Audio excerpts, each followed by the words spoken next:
Bueno, antes de nada agradeceros que hayáis venido aquí.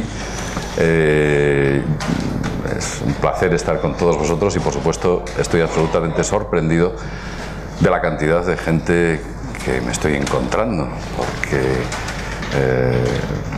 bueno, pues un congreso de historia, hay gente que habla de historia, otros de política y otros hablamos de conspiración, pues resulta que ha generado un interés la teoría de la conspiración que incluso a mí me ha sorprendido.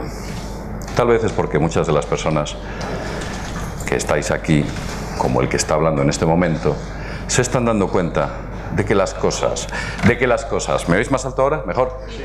Tal vez las personas se estén dando cuenta de que las cosas no son como nos las están contando. Y la verdad es que tenemos muchas razones para poder dudar de ellos.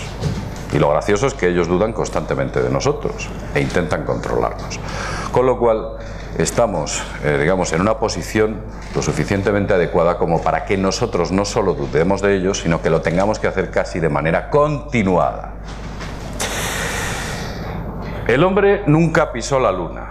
Supongo que por las caras que estoy viendo aquí habrá muchos de vosotros que nacisteis cuando el hombre presuntamente llegó a la luna, estabais entre nosotros, que ocurrió en 1969.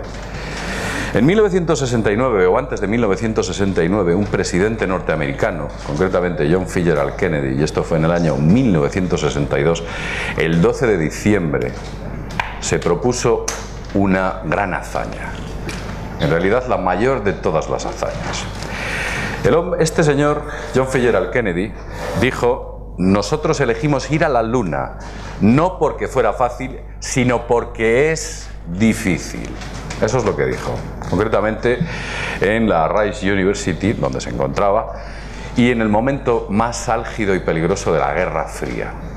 De hecho, entre Nikita Khrushchev, por entonces secretario general de la antigua Unión Soviética, y este señor, pues había una tensión constante. Pero hay una cosa muy interesante, y es que Kennedy se propuso una meta.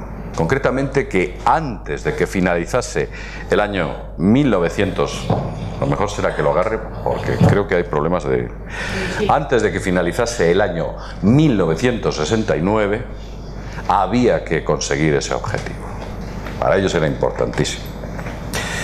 Esto que estáis viendo aquí es el famoso Saturno V, ese inmenso cohete con el cual se pretendía llegar a la Luna. Ocurre una cosa muy extraña. Estas son las hazañas de la antigua Unión Soviética, las reflejaba en muchos de sus póster. La verdad es que tenía razones para hacerlo, porque la Unión Soviética estaba dando a los Estados Unidos en todos los frentes. La Unión Soviética consiguió todas las metas que nunca pudo soñar que Estados Unidos hacerlo antes. Por ejemplo, el primer misil balístico intercontinental, los famosos ICBM, fue hecho el 21 de agosto de 1957 por la Unión Soviética. Los norteamericanos lo único que tenían eran las V2 que habían capturado los alemanes. El 4 de octubre de 1957 la URSS pone en órbita ya el primer satélite. Otro logro. El 3 de noviembre de 1957 la URSS lanza el Sputnik 2 con la perra Laika, todos lo sonarán. Otro logro, el primer animal en el espacio. El 14 de septiembre de 1959 el primer cohete y sonda a la Luna. Evidentemente no había nada vivo dentro de aquel cohete.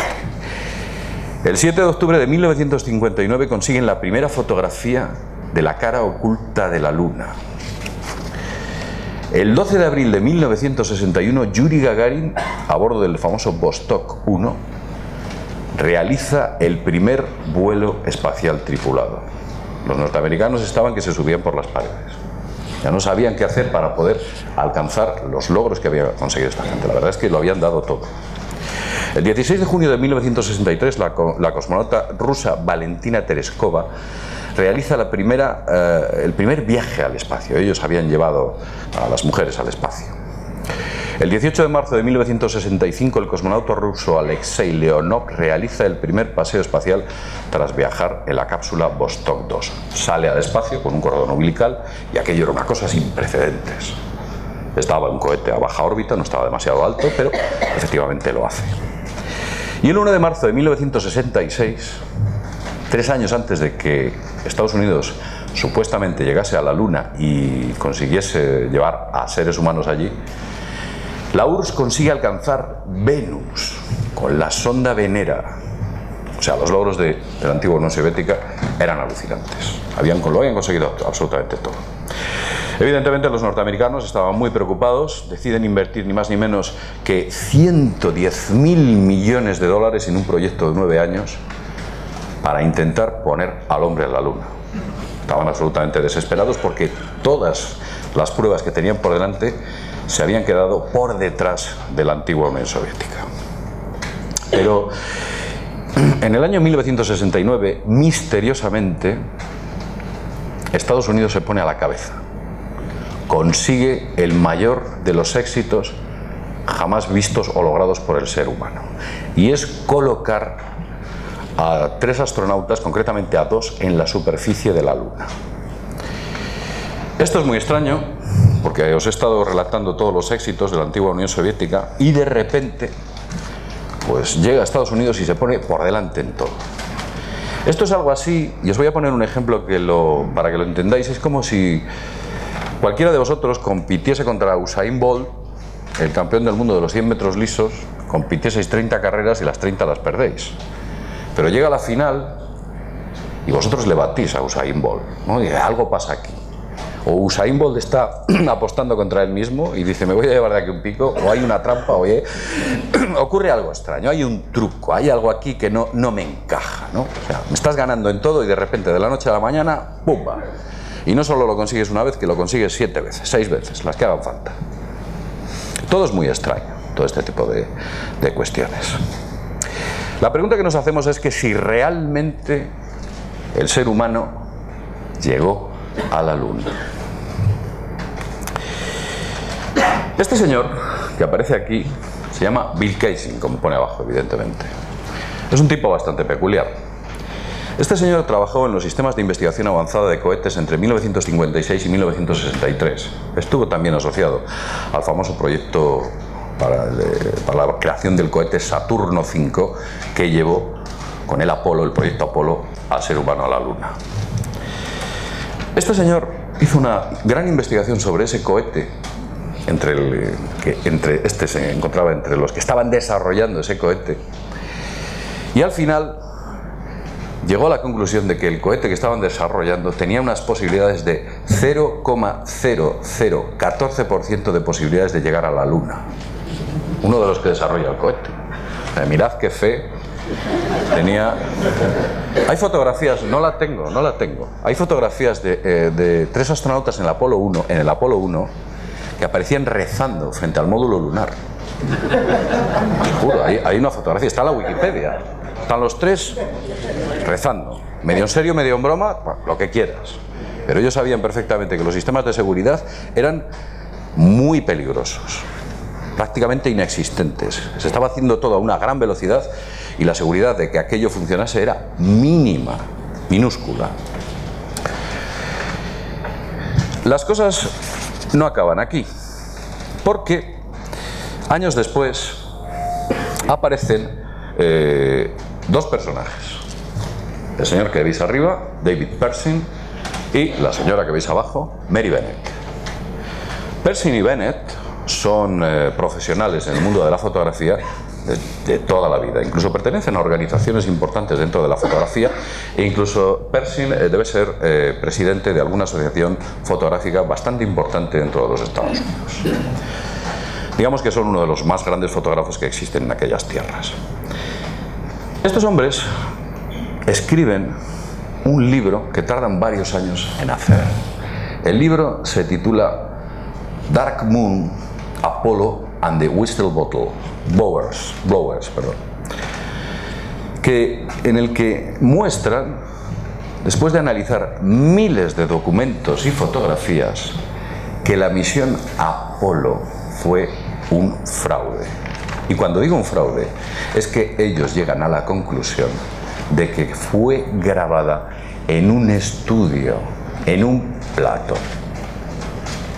No se pudo hacer aquella misión. Y las fotografías y los documentos que mostraron estos dos señores en ese libro, en ese grueso libro, carísimo por cierto y difícil de conseguir a fecha de hoy, estoy intentando conseguir un original, pues en ese grueso libro muestran pruebas claras y evidentes, muestran pruebas claras y evidentes de que no se pudo llegar a la Luna y de lo que allí había era un montaje fotográfico. El Apolo 11 nunca llegó a la Luna, todo fue una grabación en un plato. Vamos a empezar a mostraros una batería de pruebas lo suficientemente eficientes, unas científicas y otras circunstanciales, que van a demostrar que efectivamente nunca llegamos a la Luna. Vamos a ello. Vamos para adelante. Bien, un momento. Aquí está. Los astronautas que viajaron en el Apolo 11, Apolo 12, Apolo 13, que no llegó a la Luna, 14, etc., llevaban una cámara fotográfica y de filmación que estáis viendo aquí. Esta, la Hasselblad. Es una compañía bastante eficiente que se dedicaba a hacer cámaras resistentes en condiciones muy complicadas. Por supuesto, no solo era importante que la cámara fuera resistente, sino que la película, que fue hecha por Kodak, el carrete, también lo fuera. Eso era fundamental. Pero hay una cosa muy curiosa. Esa película, ese carrete que estáis viendo aquí, tuvo que soportar temperaturas al sol ni más ni menos de 93 grados y a la sombra de menos 118. Ya me contaréis qué celuloide utilizó Kodak para que aguantase 200 grados de variación de temperatura. Y diréis, bueno, pues es que investigaron mucho. Se pusieron ahí todos los de Kodak y decidieron hacer un fantástico celuloide. Pues debía ser muy bueno porque Kodak nunca llegó a comercializar este tipo de celuloide. Nunca lo llegó a comercializar. En condiciones extremas tenían que solicitar o utilizaban otro tipo de celuloides. Solamente fue creado para esa misión y ellos jamás lo volvieron a reutilizar. La pregunta es, quizás ese carrete de fotos nunca podía haber grabado en aquellas condiciones y como no podía haberlo hecho, no podían comercializar un producto incapaz de hacer una proeza que jamás sucedió. Tal vez esa sea la respuesta. Porque es que la propia cámara Hasselblad tenía que soportar, por supuesto, los rayos cósmicos y tenía que soportar también esas temperaturas. Ya me diréis, entre otras cosas, cómo es posible que esa cámara que estáis viendo ahí pudiera grabar con esas características tan extremas en las que se encontraban. Pero la historia no acaba aquí. Esto parece ser mucho más complejo, porque esta maravillosa cámara estaba grabando no solo en unas condiciones imposibles, sino que estaba grabando cosas imposibles. Y me explico.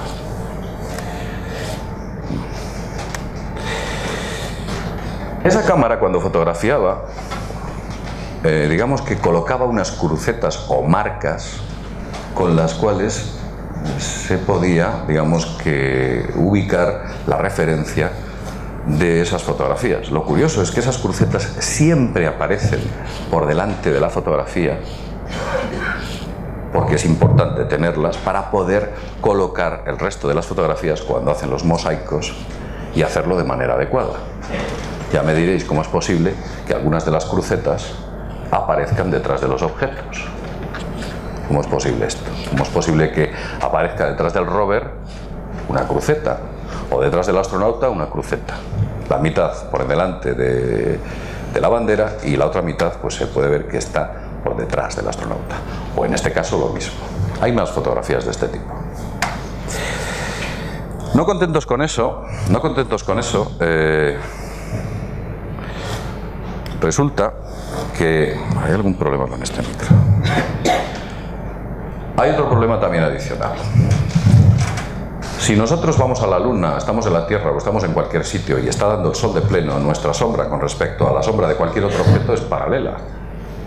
La sombra del sol no hace que una vaya en una dirección y otra vaya en otra. Que sean divergentes o que sean convergentes. Y sin embargo, se puede ver que en algunas de las fotografías las sombras son divergentes. Observadlo aquí. Tanto en esa como en esa. En esa son divergentes y en esta convergentes. ¿Cuándo ocurre esto? Solamente ocurre cuando se está haciendo en el interior de un plató o estudio de grabación, porque los focos están lo suficientemente cerca como para que esas sombras creen un ángulo de separación que no puede crear evidentemente el sol. Pero vamos a continuar. Esto serían pruebas circunstanciales. Supongo que si se las presentamos a la NASA dirían, pues es porque, no sé, que esto no fue así, que fue de otra manera, etc. Cuando los astronautas están a contraluz, no sé si me oís bien o hay dificultades. Cuando los astronautas están a contraluz en la Luna, la reflectividad es solo del 7%. La reflectividad es solo del 7%. ¿Qué ocurre? Que siempre que se fotografían las sombras son negras como el carbón. Negras, absolutamente. No es como en la Tierra, que existe una sombra, una penumbra, hay una especie de zona gris. En la Luna no. Porque la dispersión atmosférica no existe. Sencillamente porque no hay atmósfera. Y lo que ocurre es que en estas fotografías tomadas a contraluz se puede leer en una de ellas incluso United States. O sea, solo le faltan las luces de neón. Ya me diréis, incluso con nuestras cámaras actuales, si intentáis tirar una fotografía con ese contraluz, no sale. Y os digo que la cámara Hasselblad no llevaba flash. Estas fotos son tiradas directamente a contraluz. Esa fotografía del astronauta también está a contraluz y se le puede ver perfectamente. Se le ve perfectamente los colores de la bandera. Cuando el astronauta está bajando aquí de la escalinata, en una zona de sombra, se le ve claramente la bandera, los colores del traje, etc. Esto solo puede producirse en un estudio de grabación, en un plató. No puede producirse en condiciones normales en la Luna. Pero vamos a continuar, porque la historia no acaba aquí. Hay otro dato también importante. Si tú tienes un hermano, un amigo, un compañero o lo que sea que es igual de alto que tú y te pones al sol en una posición o en una superficie plana, las sombras serán de la misma longitud. Pues ya me explicaréis cómo es posible que existan fotografías en las cuales la sombra de un astronauta es mucho más larga que la del otro astronauta. Solo se puede producir ese efecto cuando se está grabando en un plató de cine. No se puede producir de otra manera. Pero la historia no acaba aquí. La famosa cámara, esta maravillosa cámara imposible que hacía cosas imposibles, tenían que cambiar el objetivo, porque las fotografías las hacían a distintas distancias, utilizando estos pedazos de guantorros. Y es que es la palabra, son los guantorros. Vamos, con esto, pues no sé, poco más o menos que coger una llave inglesa y poco más. Pues imaginaos que ellos tenían que cambiar, ellos tenían que cambiar el objetivo, poner otro, regularlo con esos guantes, que parecen sacados de una central térmica. Pues lo hacían, ya me diréis cómo. Vamos un poquito más allá. Os voy a mostrar otra fotografía. Esta fotografía es peculiar. ¿Por qué parece que los astronautas, cuando estaban en la Luna, iban a cámara lenta? ¿No os acordáis que se movían en cámara lenta, despacio, daban saltitos y parecía que levitaban? Iban como a cámara lenta, ¿no? Les dijeron, no corráis, que hay tiempo. Les decían eso. Vosotros tranquilos, no os pongáis nerviosos. Pues no era por eso. era por otra cosa que se descubrió posteriormente y que forma parte del gran fraude que fue el viaje, o el presunto viaje del hombre a la Luna. Luego os lo voy a explicar por qué se movían así, tan despacito. Vamos a continuar.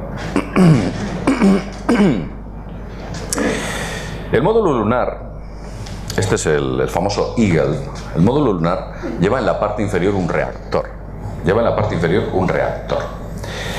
Ese reactor tiene un empuje. Ese reactor tiene un empuje de 4.500 kilogramos y genera una temperatura de 2.760 grados centígrados. Os diré que, por ejemplo, en el monte Etna, es que no hay forma con esto. Espera un momento, voy a intentar quitarme esto.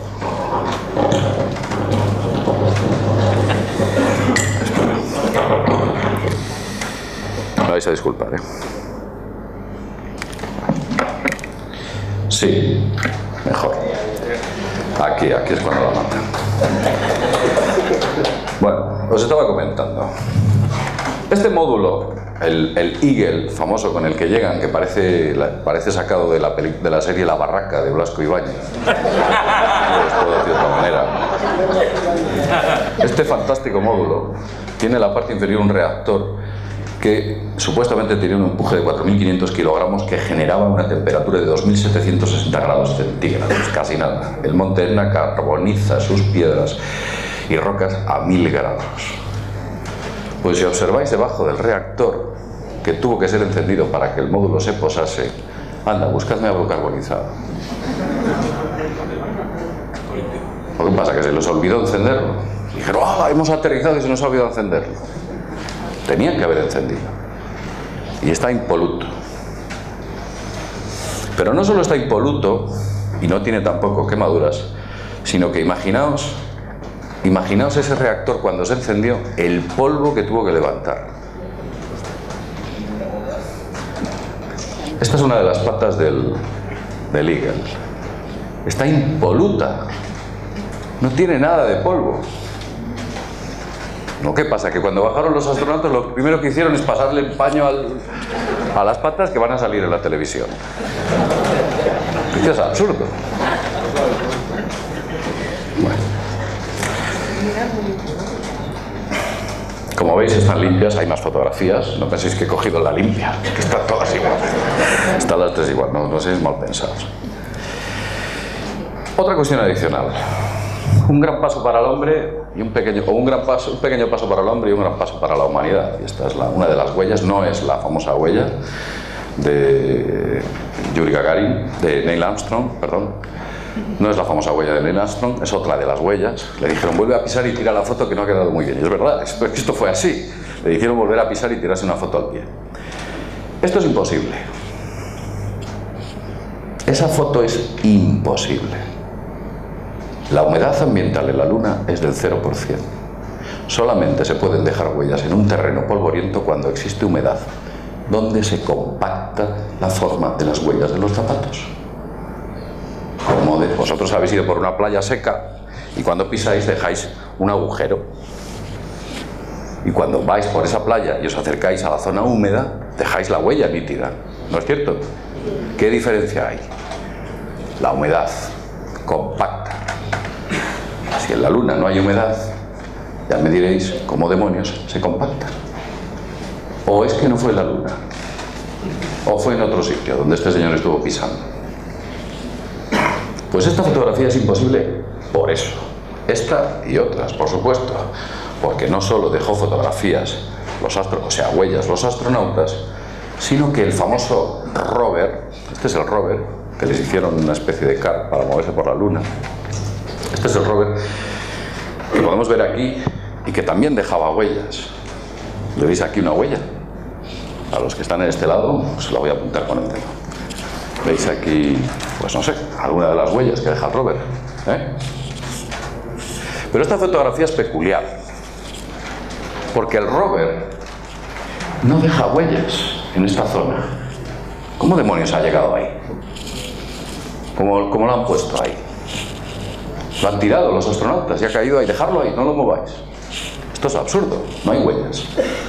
Y algunos diréis, no, es que el rover va en esta dirección y no ha llegado. De eso nada. La dirección de marcha de este rover es hacia allá. Y si es hacia allá, aquí debería haber dejado una nítida huella como la dejan los pies de los astronautas. ¿Dónde están? Ustedes pueden decir que esta es una fotografía casual, pero es que como estas me he encontrado más de 20, en el cual parece que este rover lo han dejado literalmente con una grúa, apoyado en la superficie de este escenario. Lo del rover es mucho más gracioso, porque es que este aparato da mucho juego. Hay escenas de los astronautas grabándose cuando van en el rover. El rover da unos botes tremendos, unos botes espantosos, los que casi los tira. Esta antena parabólica que lleva tiene que apuntar con una enorme precisión a la Tierra. ¿Habéis visto vosotros? ¿Os acordáis de canal satélite digital, vía digital? Y como hiciese viento se iba la señal porque se movía un poquito vuestra antena. No sé si os acordáis. Pues esta antena bailaba constantemente. Y la emisión era fantástica. Año 1969. En el siglo XXI nuestras antenas son malísimas porque cuando hay un poquito de aire se va la señal. Pero esta antena es fantástica. También la han debido patentar y han dicho guardarla en un cajón y no la saquéis. Pero vamos a continuar. Vamos a continuar porque existen muchas cosas y estamos mostrando pruebas circunstanciales. Estas fotografías son de 3 distintas misiones. Pasa que todos aterrizan en el mismo sitio. Pues las colinas son las mismas. Que se equivocan y dicen, no, otra vez aquí. No, bueno, fíjate que hay sitios en la Luna y nos vamos a poner en el mismo lado todos. Estos son los mismos escenarios. Te han pasado un rastrillo a aquel para que quede más limpio. No lo sé, es el mismo escenario. Es lo mismo. Es exactamente lo mismo. Vamos con otra. Esta fotografía. Muy bonita, se ve la Tierra de fondo, con sus nubecitas. Se ve la superficie lunar. Pero ¿dónde están las estrellas? A ver si no las han puesto. Han dicho, vaya, hemos tirado la foto cuando han recogido las estrellas. O sea, es que es una cosa como de risa. La cámara fotográfica tenía la suficiente capacidad de haber recogido estrellas o planetas. Y sin embargo, en ninguna fotografía que NASA muestra aparece ninguna estrella. ¿Por qué?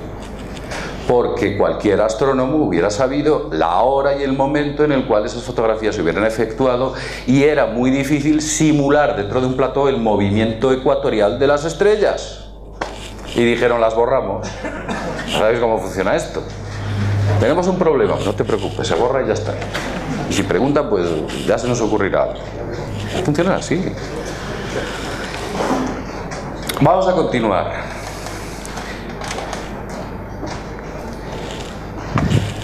Esto es muy gracioso. Aquí estáis viendo unas cintas de grabación. Es una especie de vídeo VHS inmenso que utilizaba la NASA en los años 60. La NASA y estudios de grabación.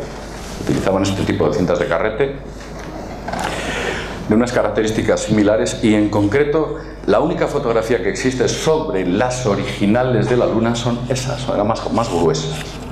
Esas de ahí. En ese tipo de cintas se grababan todas las imágenes que el Apolo emitía desde la Luna o el espacio. Y se grababan ahí, codificadas, iban codificadas, llevaban una codificación que no era ni NTSC ni PAL, era distinta, propia de NASA. Las imágenes que todos habéis visto en televisión o en canales de YouTube de los astronautas moviéndose lentamente, todas esas se grababan no cogiendo directamente la imagen de ahí o enchufándola a la NASA, no. Lo que hacían era, sobre un monitor con una ridícula resolución, colocaban una cámara de televisión y grababan directamente con la cámara. Con lo cual las imágenes tenían un detalle espantoso. Porque es lo que pretendían, que ese detalle no existiese. Pero vamos a hablar de las famosas cintas. Digamos que es uno de los acontecimientos, si no el más importante de la historia, y de repente las cintas desaparecen. Pero no unas pocas, es que había cientos, ¿eh? Las cintas desaparecen.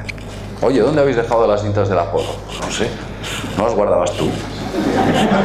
Es que es para reírse. Pues no las encuentran.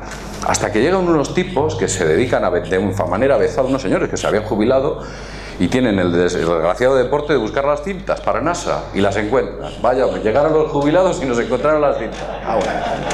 Mira que, pues efectivamente, encuentran las cintas con la mala suerte de que estaban todas borradas. Ya ves. Pero no es porque se hubieran borrado solas, es que NASA grabó encima otras cosas. Claro, aquello fue un escándalo, el hecho histórico más importante, y lo borráis. Entonces, los grandes medios de comunicación le preguntan a NASA: señores, ¿por qué ustedes han borrado los originales, que no hay más, de aquella importante emisión? ¿Y sabéis lo que dijo NASA? Que no tenía dinero para comprar más cintas.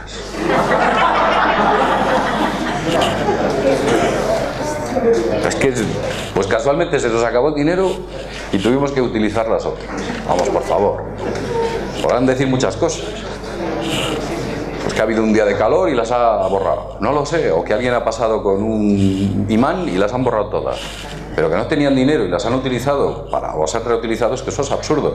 Y además se cargaron las de todas las misiones Apolo, las misiones Mercury y las misiones Géminis. Se cargaron todo. ¿Por qué alguien haría eso? ¿Por qué el disco duro del Partido Popular fue formateado 35 veces, rayado con una lija, desmontado y destruido con un martillo? Esto, os lo juro, ¿eh? Esto son palabras dichas en el juicio por parte del ingeniero, el técnico informático, y él dijo: no, perdón, yo es que recibí órdenes que lo destruyese.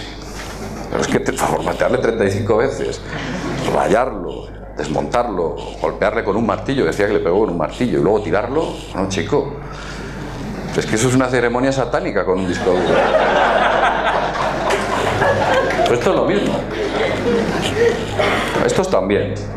No sabemos cuántas veces lo formatearon, pero dijeron que no quede ni rastro. Y efectivamente así lo hicieron.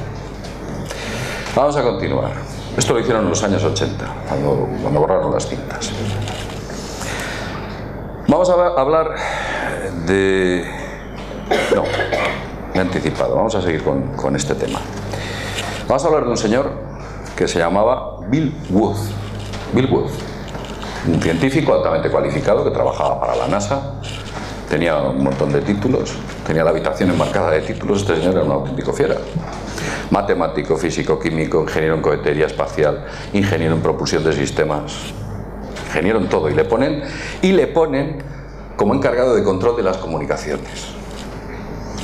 Se acogen a uno de los más preparados y le dicen: tú eres el que tienes que grabar con él. Y este hombre pues no le importó y se puso a hacerlo. Pero el señor Bill Wood se da cuenta de una cosa muy curiosa. Dice: anda, que ya es raro que estemos grabando las imágenes a 60 fotogramas por segundo y se estén emitiendo a 30. A la mitad de velocidad.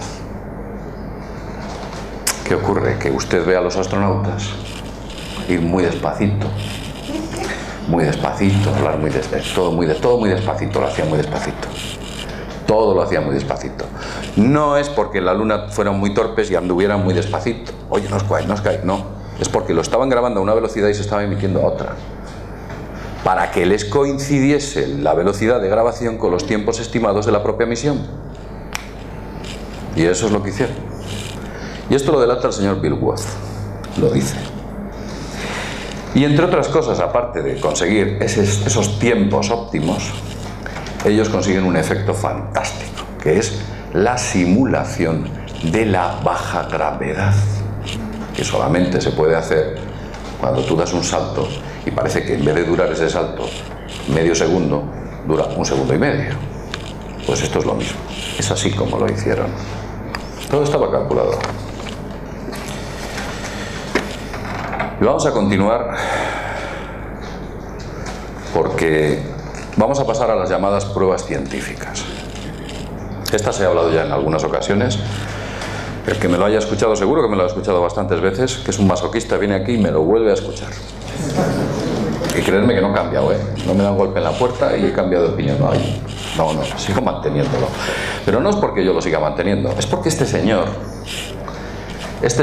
cuyo nombre es James Van Halen, que tiene cara de buena persona y por cierto creo que lo era aquel, se le ocurre, antes de que empezara a mandar misiones al espacio tipo Mercury, Géminis y Apolo, se le ocurre montar en un cohete llamado Explorer 1 un contador Geiger. El ingeniero dice, bueno, vamos a poner un contador Geiger para ver qué tipo de radioactividad hay alrededor de la Tierra. A lo mejor no hay radioactividad y es fantástico. Pero cuando el contador Geiger les empieza a mandar señales y datos, se da cuenta de que alrededor de la Tierra existen unos cinturones, como estáis viendo, que tienen una radiación alucinante. Lo que está en azul es mortal y lo que está en rojo ni os cuento. Lo verde también es malo, ¿eh?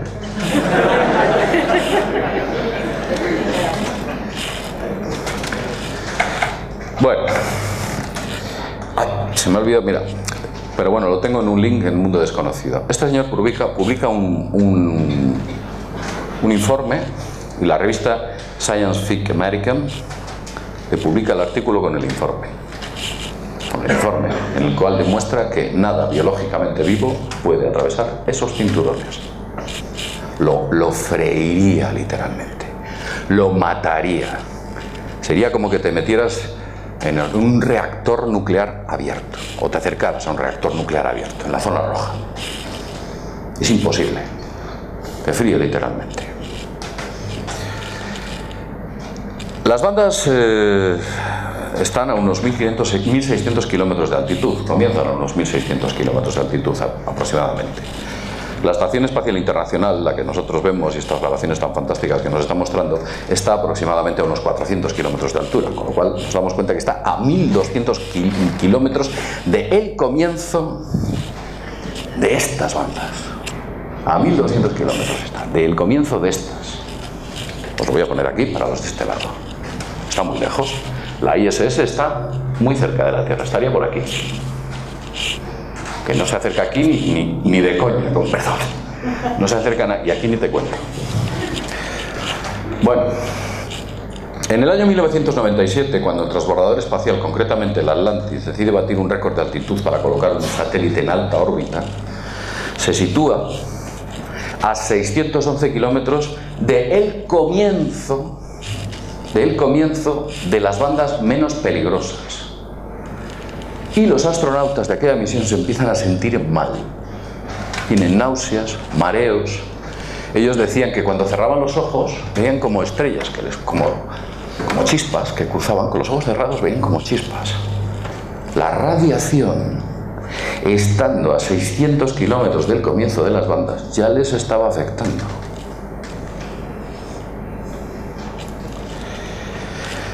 Bueno, pues ahora me vais a explicar cómo puede estar 40 horas seguidas con las famosas misiones Apolo, 40 horas por misión dentro de esas bandas, atravesándolas enteras y con una protección de aluminio de unos pocos milímetros. Y sin problema, ¿eh? Hay imágenes que les veis a los astronautas fantásticos de salud, nada, no notaron nada. Ya me podéis explicar cómo atravesaron esas bandas. ¿Sabéis qué hace falta para poder atravesar esas bandas con seguridad dentro de una nave? 1,5 metros de plomo. Porque el plomo, debido a su densidad y sus características especiales, frena la radiación. 1,5 metros de plomo. Nunca hubieran podido despegar. Las bandas de Van Halen, como ya he dicho antes, están divididas en 3 grupos. Ahora recientemente han encontrado otras que parecen que son estacionales. O sea, en vez de 3 hay 4. Todavía me lo pones peor. Las bandas centrales son las peores de todas, las que veis ahí, las grandes, esas son literalmente infranqueables, eso no se puede atravesar. La radiación, como ya he dicho antes, sería similar a la exposición directa a la boca de un reactor abierto, reactor nuclear. Pues ya les digo, a mí que me expliquen cómo pudieron permanecer 20 horas a la ida, 20 horas a la vuelta, todas las misiones Apolo. No lo sé. Pero vamos a continuar. Vamos a continuar. Vamos a pasar a la siguiente imagen. Este joven muchacho que veis allí es uno de los últimos ingenieros que ha adquirido NASA. Se llama Kelly Smith. Kelly Smith. En el 2014, Kelly Smith hace unas declaraciones en un vídeo de NASA. NASA tiene su canal de YouTube, como yo tengo el mío y muchos de vosotros tenéis el vuestro. Bueno, pues NASA cuelga un vídeo en el cual sale este señor diciendo lo siguiente. Este señor. El Orión es el que va a sustituir, el proyecto Orión es el que va a sustituir a los transbordadores, que ya los han retirado. Ya son viejos, obsoletos y han decidido cambiarlos por la tecnología Orión. Y Kelly Smith hace unas declaraciones en ese vídeo que dice textualmente lo siguiente. Los cinturones de Van Allen tienen una peligrosa radiación y la NASA debe resolver primero este reto antes de enviar personas a esa región del espacio. Yo creo que luego le cogió la NASA y le dijo, ven aquí, muchacho. Aquí tú. Lo dijo, está, ¿eh? ¿Lo podéis ver? Lo dice, ¿eh? Él dice que no se puede atravesar. Y además, fijaos qué curioso. Este que veis arriba, para los que estáis en este lado, este módulo que veis arriba es el Orión, el que va a sustituir a los transbordadores. Y el de abajo es el del Apolo 11. Pues anda, que sí que ha avanzado la técnica.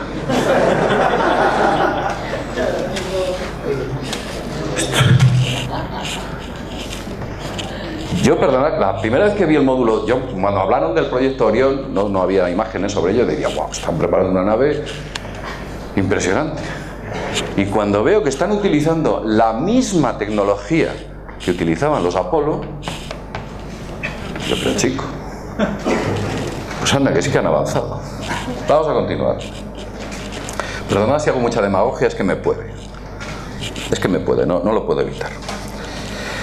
Bueno, pues eso dice el proyecto Orión.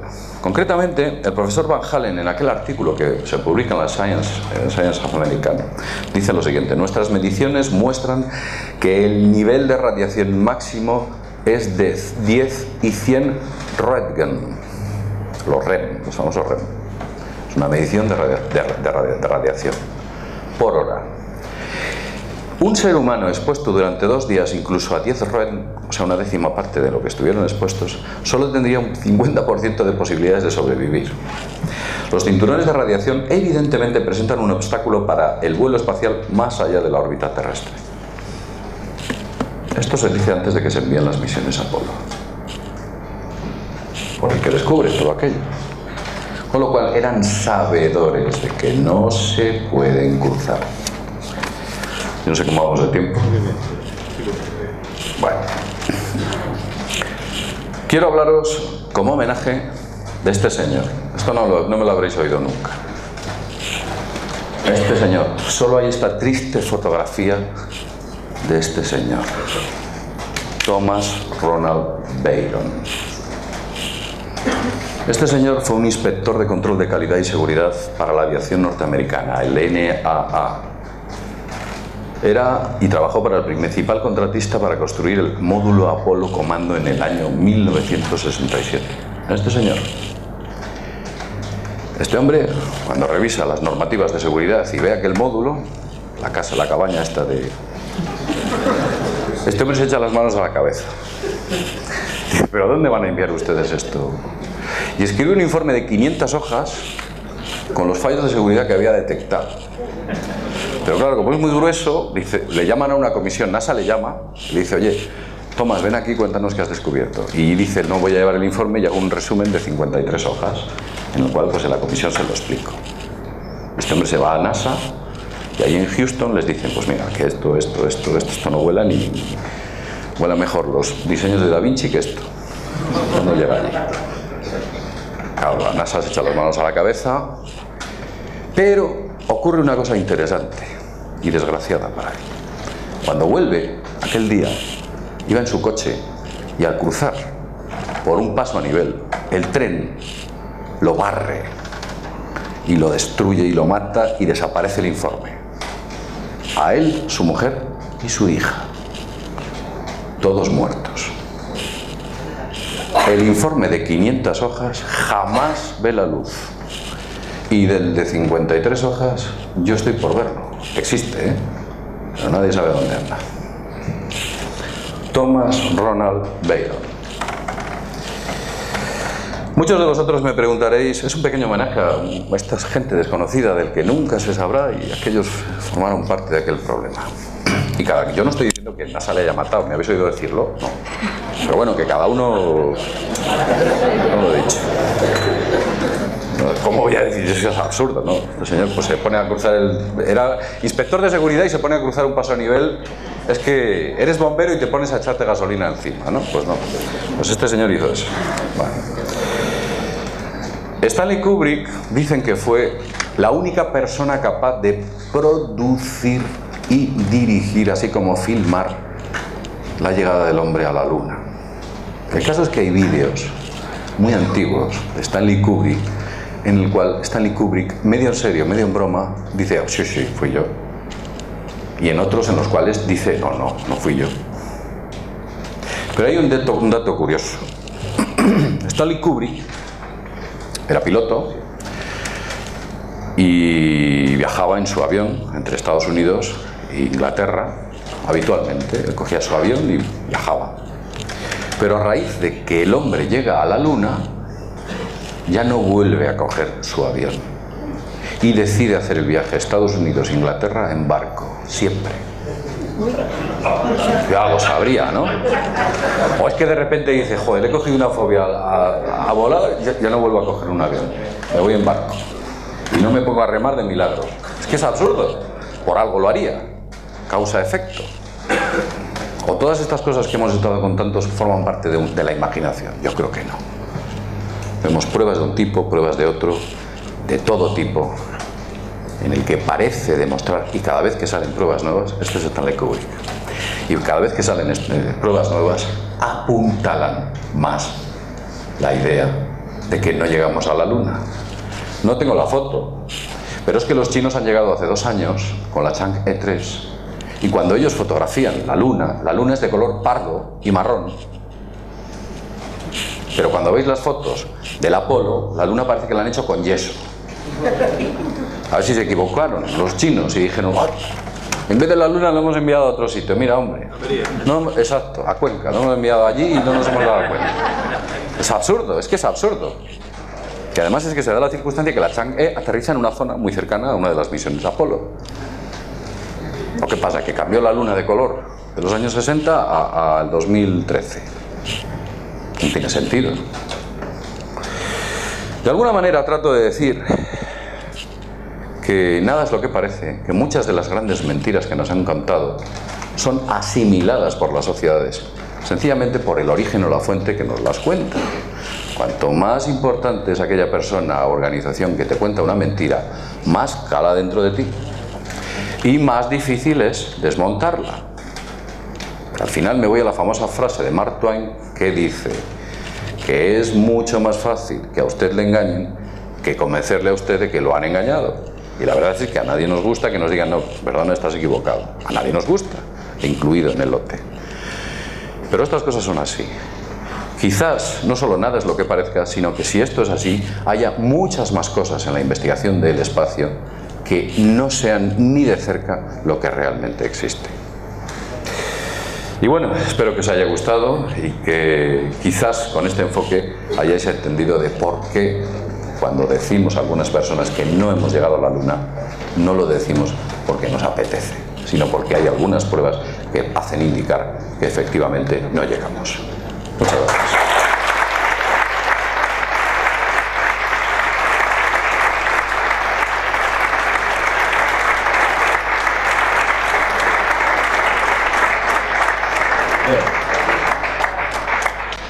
Bueno, por la introducción